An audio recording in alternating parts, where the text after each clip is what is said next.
नमस्कार दोस्तों, स्वागत है आप सभी का हमारे YouTube चैनल स्टडी विद नवीन शर्मा में। आज हम इस वीडियो में डिस्कस करने वाले हैं हिंदी वर्णमाला और विराम चिन्ह के सभी महत्वपूर्ण क्वेश्चंस। तो चलिए स्टार्ट करते हैं। पहला क्वेश्चन है हमारा, निम्नलिखित में से कौन सा मूल दीर्घ स्वर नहीं है? इसका आंसर हो जाएगा डी, ओ। ओ हमारा मूल दीर्घ स्वर नहीं है। दूसरा क्वेश्चन है, हिंदी में ध्वनियों के कितने प्रकार होते हैं? इसका ऑप्शन ए ठीक हो जाएगा, 2। हिंदी में ध्वनियाँ 2 प्रकार की होती हैं। मात्रा के आधार पर स्वर कितने प्रकार के होते हैं? इसका ऑप्शन बी ठीक हो जाएगा, 3 प्रकार के होते हैं। जीवा के आधार पर स्वर कितने प्रकार के होते हैं? जीवा के आधार पर स्वर 3 प्रकार के होते हैं। इसका ऑप्शन बी ठीक हो जाएगा। एक से अधिक वर्णों के मेल को कहते हैं, एक से अधिक वर्णों के मेल को व्यंजन कहते हैं। ई, चा, छा, जा, झा व आदि का उच्चारण किससे होता है? इन सभी का उच्चारण तालव्य से होता है। इसका ऑप्शन सी ठीक हो जाएगा।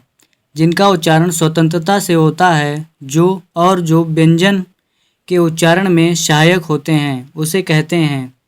इसका ऑप्शन बी ठीक हो जाएगा, स्वर। निम्न में दीर्घ स्वर नहीं है। इसमें ई दीर्घ स्वर नहीं है। ये इसका ऑप्शन गलत दिया हुआ है। इसमें ई जो है वो दीर्घ स्वर नहीं है। जो छोटी ई है वो दीर्घ स्वर नहीं है। निम्न में से अंतःस्थ व्यंजन कौन सा है? सी, वह अंतःस्थ व्यंजन है। निम्न में अल्प प्राण व्यंजन कौन सा है? इसका ऑप्शन बी ठीक हो जाएगा, ग। ग हमारा अल्प प्राण व्यंजन है। निम्न में से घोष वर्ण कौन सा है? इसका ऑप्शन ए ठीक हो जाएगा, ज। ज हमारा घोष वर्ण है। अगला क्वेश्चन है हमारा, निम्न में से ओष्ठ वर्ण कौन सा है? निम्न में से ओष्ठ वर्ण हमारा ऊ है। इसका ऑप्शन डी ठीक हो जाएगा। काकल्य वर्ण कौन सा है? इसका ऑप्शन सी ठीक हो जाएगा, हा। हा जो है हमारा वो काकल्य वर्ण है। यह का उच्चारण स्थान है।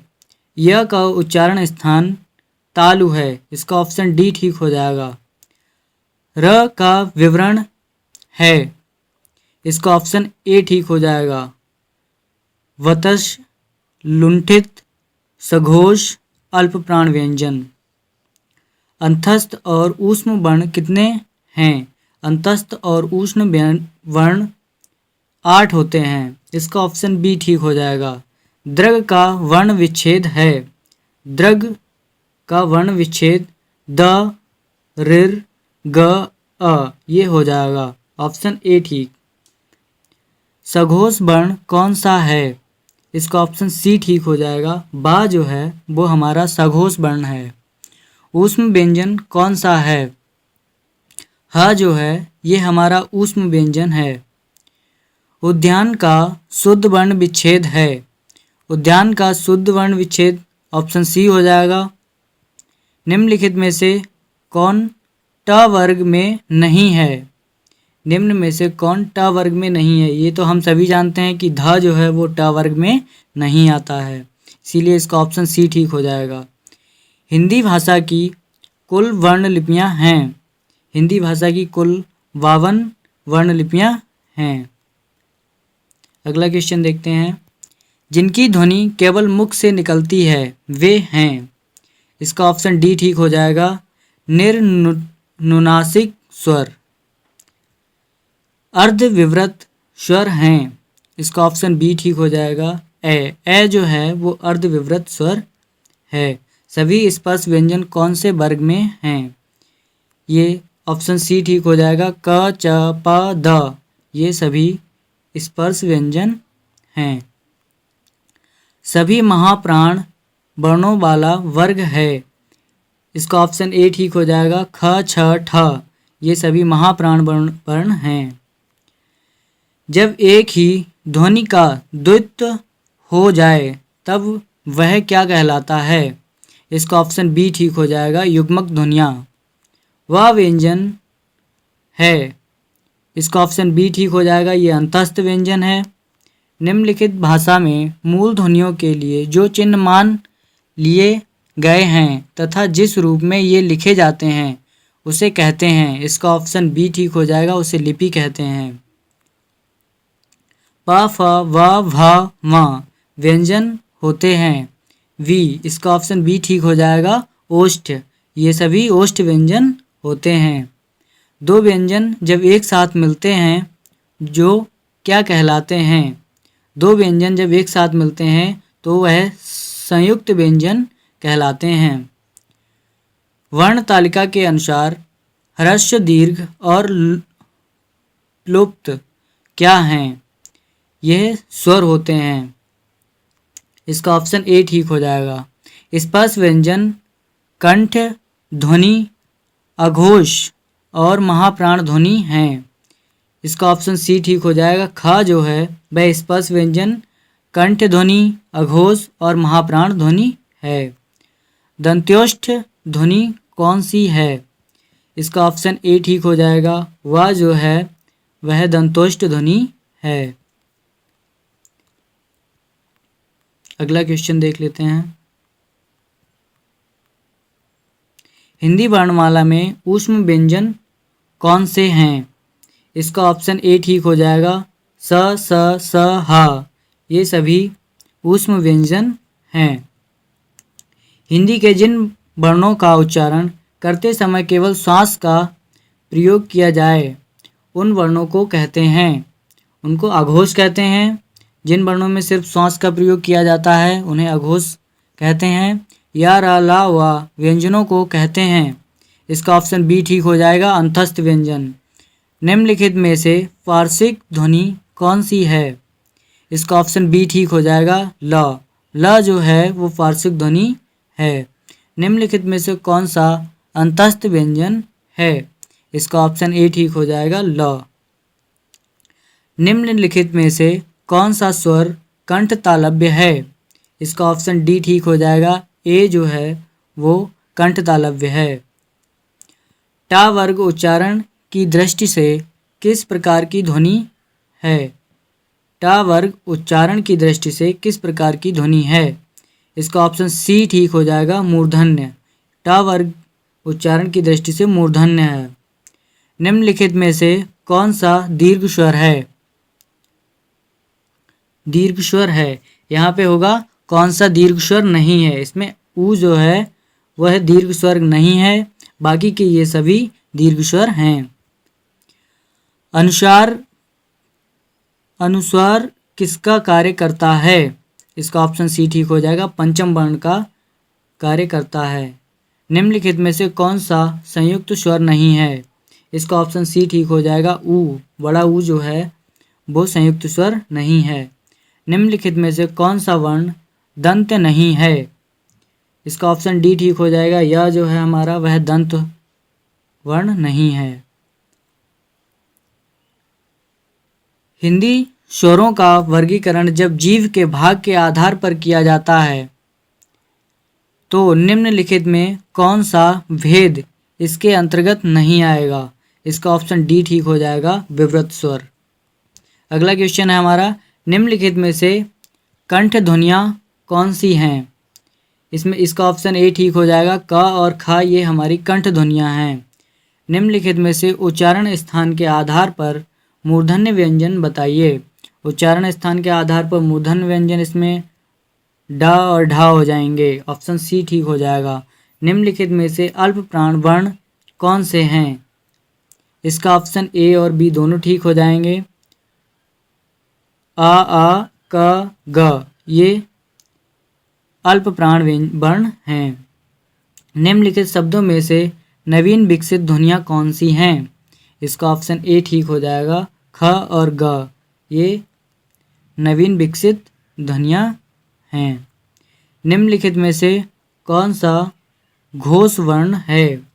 इसका ऑप्शन सी ठीक हो जाएगा, म जो है हमारा वह घोष वर्ण है। निम्नलिखित में से एक वर्ण व्यंजन नहीं है। इसमें ऑप्शन ए ठीक हो जाएगा, ऊ जो है वह हमारा वर्ण व्यंजन नहीं है। निम्नलिखित में से कौन सी ध्वनि ओष्ठ नहीं है। इसका ऑप्शन डी ठीक हो जाएगा। त जो है हमारा वह ओष्ठ ध्वनि नहीं है। निम्नलिखित में से नासिक व्यंजन कौन सा है? इसका ऑप्शन बी ठीक हो जाएगा। वहाँ जो है हमारा ये नासिक व्यंजन है। ए वर्ण क्या कहलाते हैं? इसका ऑप्शन डी ठीक हो जाएगा। कंठ तालव्य व्यंजन होते हैं। निम्नलिखित में से किसे हिंदी की मानक वर्णमाला में स्थान नहीं दिया गया है? ये श्री को हिंदी वर्णमाला में स्थान नहीं दिया गया है। निम्नलिखित शब्दों में किस शब्द के द्वित्व व्यंजन हैं? इसका ऑप्शन सी ठीक हो जाएगा, दिल्ली। निम्न में कौन से व्यंजन कहलाते हैं? स ह ये कौन से व्यंजन कहलाते हैं? इसका ऑप्शन डी ठीक हो जाएगा, ऊष्म संघर्षी व्यंजन। अगला क्वेश्चन देखते हैं। छ ध्वनि किस प्रकार के अंतर्गत आती है? छ ध्वनि किस स्वर के अंतर्गत आती है? इसका ऑप्शन सी ठीक हो जाएगा, संयुक्त वर्ण के अंतर्गत आती है। ज्ञ वर्ण किन वर्णों के संयोग से बना है? इसका ऑप्शन बी ठीक हो जाएगा, ज और व के संयोग से बना है ज्ञ। निम्नलिखित में से अघोष वर्ण कौन सा है? इसका ऑप्शन डी ठीक हो जाएगा, स। घ का उच्चारण स्थान कौन सा है? इसका ऑप्शन बी ठीक हो जाएगा, कंठ। निम्नलिखित में से संयुक्त व्यंजन कौन सा है? इसमें ज्ञा जो है हमारा वह संयुक्त व्यंजन है, अभी हम ऊपर पढ़ चुके हैं। निम्नलिखित में से कौन सा वर्ण उच्चारण की दृष्टि से दंत्य नहीं है? इसका ऑप्शन डी ठीक हो जाएगा, ट जो है हमारा वह दंत्य नहीं है। कौन सा अमानक वर्ण है? इसमें ये सी जो है हमारा ये अमानक वर्ण है। छ वर्ण किसके योग से बनता है? इसका ऑप्शन हमारा ए ठीक हो जाएगा, क और स के संयोग से बनता है छ वर्ण। निम्न हिंदी वर्णमाला के स्वरों की कुल संख्या कितनी है? हिंदी वर्णमाला के स्वरों की कुल संख्या ये हम सभी को पता है 11 होती है, इसीलिए इसका ऑप्शन ठीक हो जाएगा बी। निम्नलिखित में से कौन सा स्वर नहीं है? इसका ऑप्शन डी ठीक हो जाएगा, ज जो है हमारा वह स्वर नहीं है। निम्नलिखित में से कौन सा ट वर्ग का नहीं है? इसमें घ जो है हमारा ये ट वर्ग का नहीं है। निम्नलिखित में से कौन सा पश्च स्वर है? इसका ऑप्शन ए ठीक हो जाएगा, बड़ा आ जो है ये हमारा पश्च स्वर है। अगला क्वेश्चन देखते हैं। खड़ी पाई वाले व्यंजनों का संयुक्त रूप कैसे बनाया जाना चाहिए? इसका ऑप्शन बी ठीक हो जाएगा, खड़ी चौपाई को हटाकर। विसर्ग से बना शब्द कौन सा है? इसका ऑप्शन बी ठीक हो जाएगा, निष्प्रह। निम्न से कौन सा वर्ण स्वर है? निम्न से कौन सा वर्ण स्वर है? इसका ऑप्शन ए ठीक हो जाएगा, ए जो है ये हमारा स्वर है, बाकी के सारे व्यंजन हैं। निम्नलिखित में से अंतस्थ व्यंजन कौन सा है? इसका ऑप्शन बी ठीक हो जाएगा, यह जो है हमारा वह अंतस्थ व्यंजन है।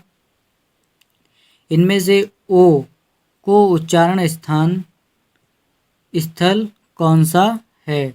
ओ का उच्चारण स्थल देखते हैं कौन सा है। इसका ऑप्शन डी ठीक हो जाएगा, कंठ और ओष्ठ से इसका उच्चारण होता है। च और छ वर्ण का उच्चारण स्थान कौन सा है? ये इनका उच्चारण स्थान तालु होता है, इसीलिए इसका ऑप्शन ए ठीक हो जाएगा। क ग ज फ ध्वनियाँ किसकी हैं? इसका ऑप्शन बी ठीक हो जाएगा, अरबी फारसी की हैं। तालव्य व्यंजन हैं, इसका ऑप्शन बी ठीक हो जाएगा, च छ ज झ ये सभी तालव्य व्यंजन हैं। कौन सा वर्ण घोष नहीं है? इसका ऑप्शन सी ठीक हो जाएगा, त जो है वह घोष वर्ण नहीं है। किस शब्द में ऋर स्वर नहीं है? इनमें देखते हैं, आज जो है हमारा इसमें ऋर स्वर नहीं है, बाकी के सभी में ऋर आता है।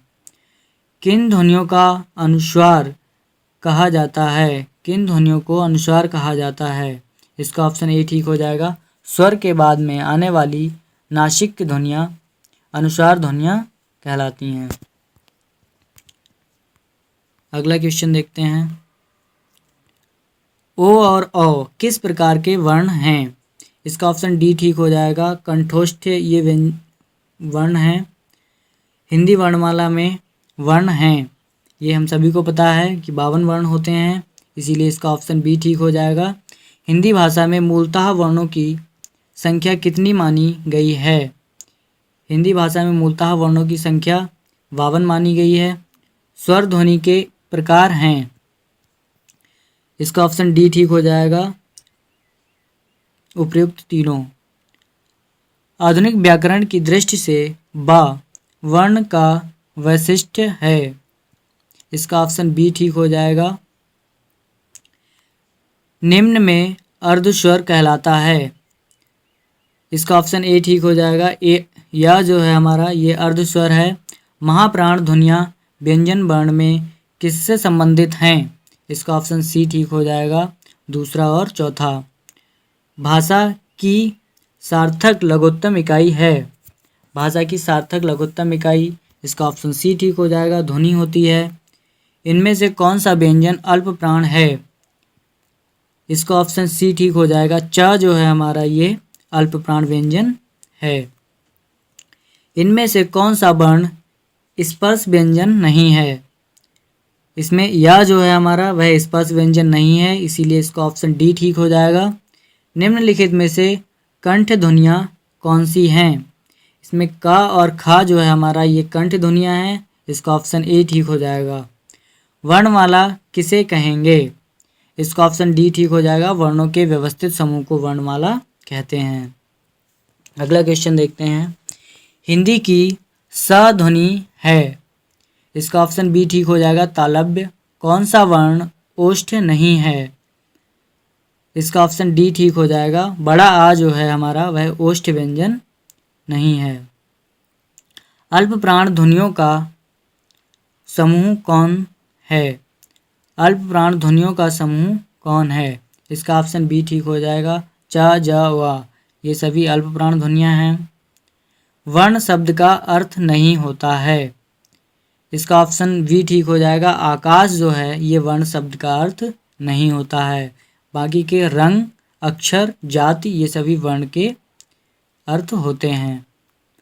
कौन वर्ण घोष नहीं है? इसका ऑप्शन बी ठीक हो जाएगा। त जो है हमारा वह वर्ण घोष नहीं है। किन ध्वनियों को अनुस्वार कहा जाता है? इसका ऑप्शन ए ठीक हो जाएगा। स्वर के बाद के आने वाली नासिक ध्वनियाँ अनुस्वार ध्वनियाँ कहलाती हैं। किस शब्द में ऋ स्वर नहीं है? इसमें है कृपा, कृष्णा, दृष्टि, रिवाज। इसमें रिवाज में हमारा ऋ स्वर नहीं है। किस शब्द में ऋ स्वर नहीं है? इसमें भी देख लेते हैं। इसका ऑप्शन डी ठीक हो जाएगा। आज में हमारा ऋ स्वर नहीं है। निम्न में से दंतव्य वर्ण हैं, इसका ऑप्शन सी ठीक हो जाएगा। त जो है हमारा वह दंतव्य वर्ण है। घा का उच्चारण स्थान कौन सा है? इसका ऑप्शन बी ठीक हो जाएगा। कंठ। घा का उच्चारण स्थान कंठ होता है। हिंदी शब्दकोश के अनुसार संतान, सकल, सचल, सक्षम शब्दों का सही क्रम है, इसका सही क्रम हो जाएगा संतान, सकल, सक्षम, सचल। इसका ऑप्शन डी ठीक हो जाएगा। अगला क्वेश्चन देखते हैं। निम्न में से महाप्राण वर्ण हैं। थ जो है हमारा वह महाप्राण वर्ण है। हिंदी शब्दकोश में अंग व आहा किस वर्ण के साथ आता है? इसका ऑप्शन बी ठीक हो जाएगा। आ के साथ। निम्नलिखित में से कौन सा शब्द अमात्रिक है? इसका ऑप्शन सी ठीक हो जाएगा। कलरव जो है हमारा ये अमात्रिक है, इस शब्द में कोई भी मात्रा नहीं है। आयोगवाह कहा जाता है, विसर्ग को आयोगवाह कहा जाता है। टा वर्ग में किस प्रकार के व्यंजन हैं? टा वर्ग में मूर्धन्य व्यंजन होते हैं, इसीलिए इसका ऑप्शन सी ठीक हो जाएगा। प्रयत्न के आधार पर ला किस प्रकार की ध्वनि है? प्रयत्न के आधार पर ल जो है वह पार्श्विक ध्वनि है, इसीलिए इसका ऑप्शन ए ठीक हो जाएगा। हिंदी वर्णमाला में अंग और आहा क्या हैं? यह हमारे आयोग वहाँ हैं, अभी हम ऊपर पढ़ चुके हैं। निम्नलिखित व्यंजनों में से कौन सा संयुक्त व्यंजन नहीं है? इनमें हमारा सा जो है वह संयुक्त व्यंजन नहीं है। ऑप्शन इसका बी ठीक हो जाएगा। निम्न में से कौन सा व्यंजन स्पर्श संघर्षी है? जा जो है हमारा ये स्पर्श संघर्षी व्यंजन है, इसीलिए इसका ऑप्शन ए ठीक हो जाएगा। हिंदी वर्णमाला में व्यंजनों की संख्या है, इसमें व्यंजनों की संख्या 33 होती है, हमको पता। हिंदी शब्दकोश में छ का क्रम किस वर्ण के बाद आता है? इसको हम देखते हैं। इसमें का के बाद छ आता है। ये कैसे आता है? क्योंकि त्रा और ज्ञा जो है ये छ के बाद में होते हैं, और ये च छ वाला छ जो है वह का से पहले होता है, इसीलिए ये हमारा ठीक हो जाएगा का, ऑप्शन ए के उच्चारण स्थान का नाम है। इसका ऑप्शन डी ठीक हो जाएगा, कंठ तालव्य। अगला क्वेश्चन देखते हैं। निम्नलिखित में से कौन सा वर्ण अंतस्थ नहीं है? इसका ऑप्शन बी ठीक हो जाएगा। ह जो है हमारा ये अंतस्थ व्यंजन, अंतस्थ वर्ण नहीं है। अघोष वर्ण कौन सा है? सा जो है हमारा ये अघोष वर्ण है, इसीलिए इसका ऑप्शन डी ठीक हो जाएगा। हिंदी की तालव्य ध्वनियाँ हैं, इसका ऑप्शन ए ठीक हो जाएगा। च छ ज झ ये हिंदी की तालव्य ध्वनियाँ हैं। अगला क्वेश्चन है, कौन सी ध्वनि अल्प प्राण है? इसका ऑप्शन डी ठीक हो जाएगा। त जो है हमारा वह अल्प प्राण ध्वनि है। हिंदी की स्पर्श अघोष घोष महाप्राण दंत्य व्यंजन ध्वनि है, इसका ऑप्शन सी ठीक हो जाएगा। थ जो है हमारा वह अघोष घोष महाप्राण दंत्य व्यंजन ध्वनि है। हिंदी की स्पर्श घोष महाप्राण ओष्ठ व्यंजन ध्वनि है, इसका ऑप्शन ए ठीक हो जाएगा। भ। निम्नलिखित में से कौन सा स्वर समृत है? इसका ऑप्शन सी ठीक हो जाएगा। ई जो है हमारा वह समृत स्वर है। हिंदी की मूर्धन्य ध्वनि है, इसका ऑप्शन बी ठीक हो जाएगा। ट ठ ड ढ ये हमारी मूर्धन्य ध्वनियाँ हैं। हिंदी की बा ध्वनि है, इसका ऑप्शन वी ठीक हो जाएगा, ओष्ठ ध्वनि। निम्नलिखित में से दंत ध्वनि है, इसका ऑप्शन सी ठीक हो जाएगा, त। निम्नलिखित ध्वनियों में कौन सी दंत्योष्ठ है? इसका ऑप्शन डी ठीक हो जाएगा, वा। निम्नलिखित वर्णों में से कौन सा मूर्धन्य ध्वनियों का है? निम्नलिखित वर्णों में से कौन सा मूर्धन्य ध्वनियों का है? ऑप्शन इसका बी ठीक हो जाएगा, ट ठ ड ढ। अगला क्वेश्चन देखते हैं। सा ध्वनि का उच्चारण स्थान है, इसका ऑप्शन बी ठीक हो जाएगा, तालव्य। निम्न में से कौन सा व्यंजन पार्श्विक व्यंजन है? इसका ऑप्शन बी ठीक हो जाएगा, ल। ल जो है हमारा वह पार्श्विक व्यंजन है। निम्नलिखित में से कौन सा एक संयुक्त व्यंजन नहीं है? इसका ऑप्शन बी ठीक हो जाएगा। सा जो है हमारा वह संयुक्त व्यंजन नहीं है। या र ला व किस वर्ग के व्यंजन हैं? ये हमारे अंतस्थ व्यंजन है, इसीलिए इसका ऑप्शन सी ठीक हो जाएगा। निम्नलिखित में से अर्ध स्वर कौन सा है? इसका ऑप्शन ए ठीक हो जाएगा। यह जो है हमारा वह अर्ध स्वर है। इनमें से कौन संयुक्त व्यंजन नहीं है? इसका ऑप्शन डी ठीक हो जाएगा। फा जो है हमारा वह संयुक्त व्यंजन नहीं है। निम्न में से कौन सा व्यंजन पार्श्वर्ग है? इसका ऑप्शन सी ठीक हो जाएगा, ला। भाषा विज्ञान की दृष्टि से ऊ किस प्रकार का स्वर है? इसका ऑप्शन डी ठीक हो जाएगा, पश्च समृत। ऊ जो है ये पश्च समृत स्वर है। वा का उच्चारण स्थान है, वा का उच्चारण स्थान दंतोष्ठ होता है, इसीलिए इसका ऑप्शन सी ठीक हो जाएगा। कौन सी ध्वनि महाप्राण नहीं है? इसका ऑप्शन सी ठीक हो जाएगा। जा जो है यह महाप्राण ध्वनि नहीं है। किस वर्ग का उच्चारण स्थान कंठ तालु है? इसका ऑप्शन डी ठीक हो जाएगा। ए जो है ये हमारा कंठ तालु है। निम्न में से कौन सा व्यंजन संघर्षी है? इसका ऑप्शन सी ठीक हो जाएगा। हा जो है यह हमारा संघर्षी व्यंजन है। अगला क्वेश्चन देखते हैं। निम्न में से कौन सा व्यंजन स्पर्श संघर्षी है? इसका ऑप्शन ए ठीक हो जाएगा। ज, च, छ, ज, झ ये सभी हमारे स्पर्श संघर्षी व्यंजन हैं। विसर्ग से बना शब्द कौन सा है? इसका ऑप्शन बी ठीक हो जाएगा। निष्प्रह। तालव्य व्यंजन है। इसका ऑप्शन बी ठीक हो जाएगा। च, छ, ज, झ ये सभी हमारे तालव्य व्यंजन हैं। कौन सा वर्ण घोष नहीं है? इसका ऑप्शन सी ठीक हो जाएगा। त जो है हमारा वह घोष नहीं है।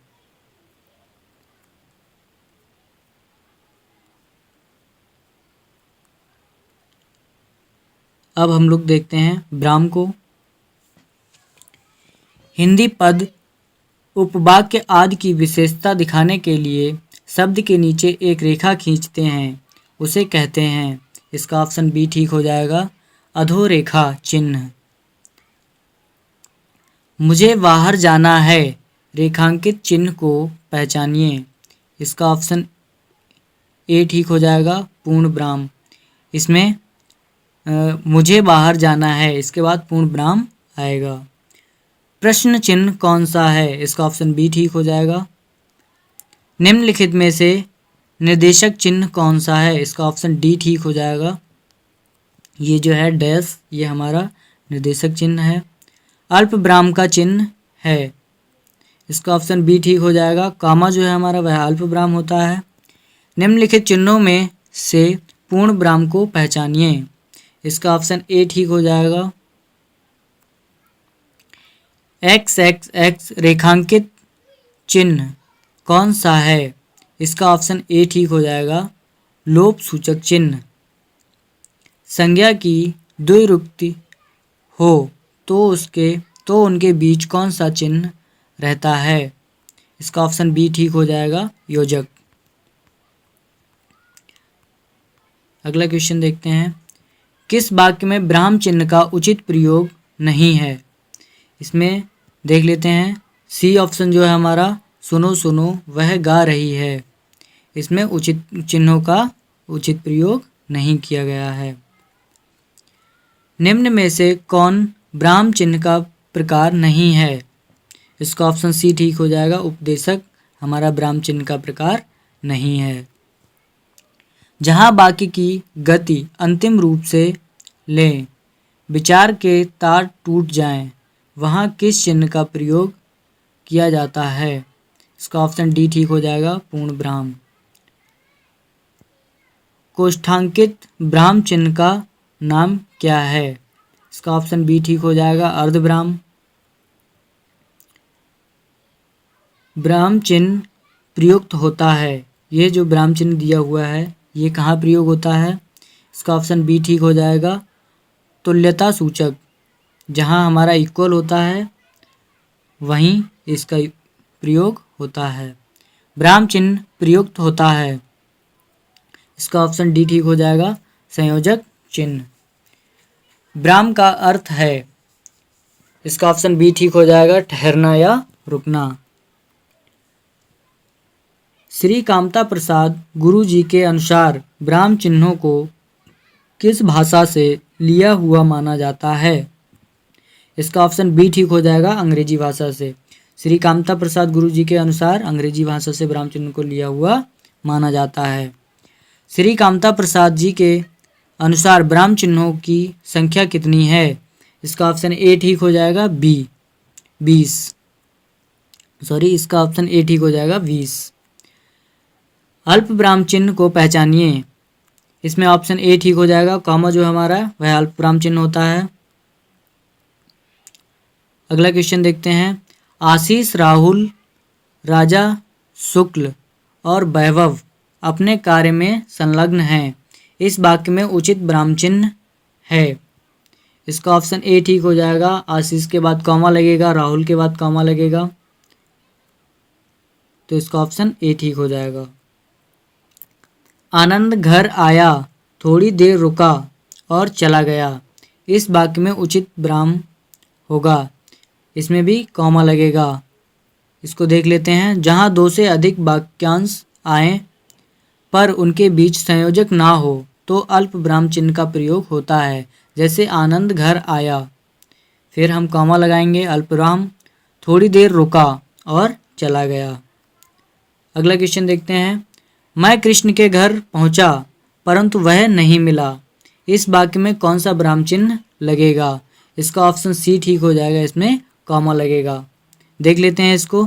वाक्य में प्रयुक्त होने वाले अवयवों किंतु, परंतु, पर, लेकिन, भी आदि के पहले अल्प विराम लगता है। जैसे मैं कृष्ण के घर पहुंचा परंतु, इससे पहले क्या अल्प विराम चिन्ह लगेगा, परंतु वह नहीं मिला।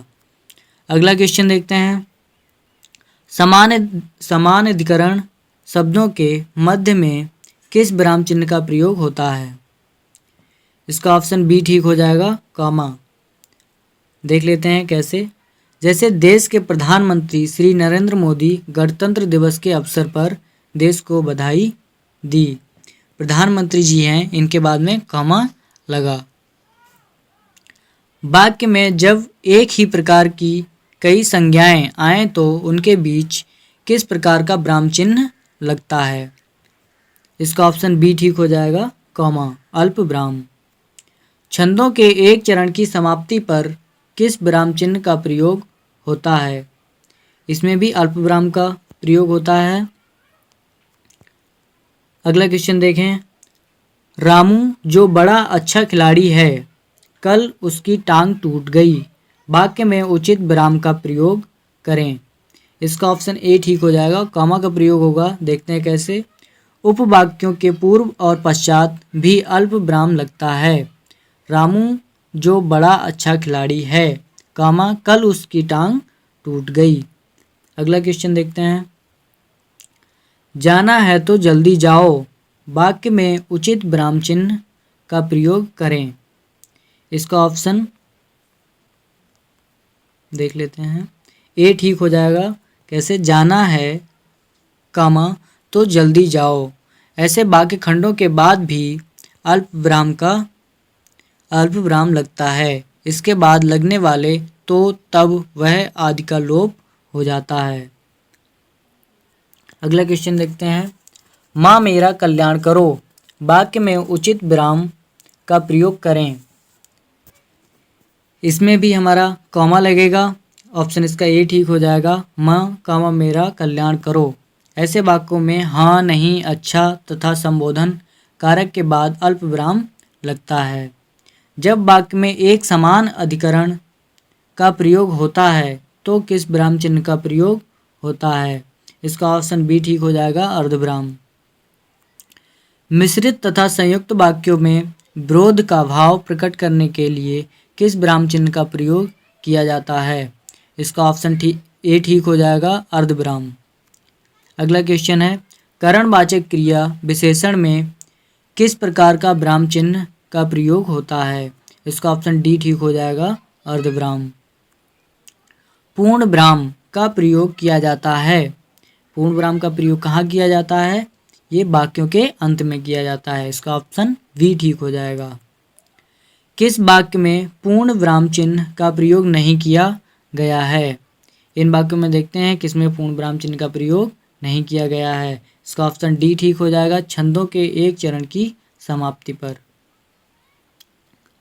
तुम कब आओगे, इस वाक्य में उचित विराम का प्रयोग करें। इसका ऑप्शन बी ठीक हो जाएगा, प्रश्नवाचक चिन्ह।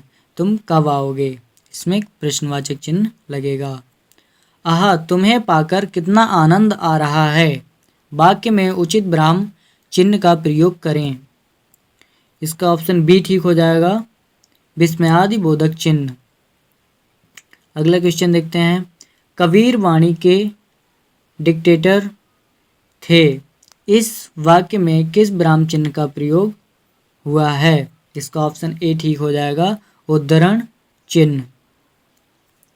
संयोजक चिन्ह को किस अन्य नाम से जानते हैं? इसका ऑप्शन ए ठीक हो जाएगा, सामासिक चिन्ह। अगला क्वेश्चन देखते हैं। भूल सुधारने अथवा शब्द में किसी त्रुटि को सही दिखाने के लिए किस कोष्ठक का प्रयोग किया जाता है? ये वर्गाकार कोष्ठक का प्रयोग किया जाता है, इसीलिए इसका ऑप्शन बी ठीक हो जाएगा। विवरण चिन्ह को पहचाने, इसका ऑप्शन बी ठीक हो जाएगा, ये विवरण चिन्ह होता है। पुनरुक्ति व लाघव चिन्ह को पहचाने, देखिए ये लाघव चिन्ह जो होता है ये कौन सा होता है? इसका ऑप्शन ए ठीक हो जाएगा। पाद चिन्ह श्री कामता प्रसाद गुरु जी ने किस नाम से अभिहित किया है? इसका ऑप्शन ए ठीक हो जाएगा, रेखा। इसे पाद चिन्ह या रेखा कहते हैं। इस चिन्ह के द्वारा महत्वपूर्ण पंक्ति को रेखांकित किया जाता है। हंस पद किस विराम का एक और नाम है? इसका ऑप्शन सी ठीक हो जाएगा, पूर्ण विराम। तुल्यता सूचक चिन्ह को पहचाने, इसका ऑप्शन डी ठीक हो जाएगा, जो हमारा इक्वल का चिन्ह होता है वही तुल्यता सूचक चिन्ह होता है, जैसे पाषाण इक्वल पत्थर। पाद बिंदु चिन्ह की पहचान करें, पाद बिंदु चिन्ह, ये हमारा डी ऑप्शन ठीक हो जाएगा। समाप्ति सूचक चिन्ह की पहचान करें, इसका हमारा ऑप्शन ए ठीक हो जाएगा। अगला क्वेश्चन देखते हैं। किस शब्द में ए स्वर नहीं है? इसका ऑप्शन ए ठीक हो जाएगा, वैदिक। वैदिक में ए स्वर नहीं है। किसी बड़े अंश का संक्षिप्त रूप दर्शाने के लिए किस चिन्ह का प्रयोग किया जाता है? इसका ऑप्शन ए ठीक हो जाएगा, लाघव चिन्ह का संक्षेप सूचक चिन्ह। अगला क्वेश्चन है हमारा, सही विराम चिन्हों वाला वाक्य कौन है? इसका ऑप्शन सी ठीक हो जाएगा, छी तुमने तो नाम ही डुबो दिया, यह हमारा सही होगा।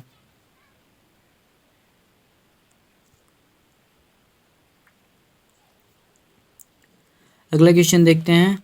जहाँ योजक चिन्ह का प्रयोग नहीं करते हैं पहचानिए, इसका ऑप्शन डी ठीक हो जाएगा, कर्मधारय समास से बने शब्दों में योजक चिन्ह का प्रयोग नहीं किया जाता है। किसी कठिन शब्द को स्पष्ट करने के लिए किस विराम चिन्ह का प्रयोग होता है? इसका ऑप्शन सी ठीक हो जाएगा, कोष्ठक।